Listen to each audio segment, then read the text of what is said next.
বুবলিকে নিয়েও এই ধরনের কোনো সমালোচনায় পড়ি। আমি দিন শেষে সাকিব ভাইকে অবশ্যই বলবো, সাকিব ভাইয়ের জীবনে যেহেতু অপু দি হচ্ছে একটা লাকি পার্সন এবং তার স্থান সবার ঊর্ধ্বে তার কাছে, তো আমি বলবো যে সাকিব ভাই আপনি অপু দিদিকে এবং জয়কে এবং আপনার যে বাচ্চাগুলো আছে তাদেরকে নিয়ে ভালোভাবে থাকবেন, বাট অপু বিশ্বাসকে নিয়ে সংসার করুক, এটা আমি মনে প্রাণে চাই।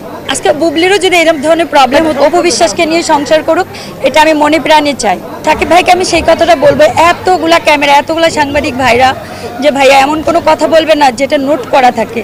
আপনি বলেছিলেন যে এই ভদ্র মহিলার কোনো অস্তিত্ব আমার জীবনে নাই, তাহলে আজকে বাচ্চাটা কিভাবে হলো? এতগুলা সাংবাদিকদের সামনে ভাইয়া কি জবাব দিবে? এটা অবশ্যই সাকিব ভাইয়ের কাছে আমি প্রশ্নটা রাখলাম। দিন শেষে বাচ্চাগুলা নিষ্পাপ, সবাই সবার কি বলবো পিতৃত্বের পরিচয় পাক, বাট অপু বিশ্বাসকে নিয়ে সংসার করুক, এটা আমি মনে প্রাণে চাই।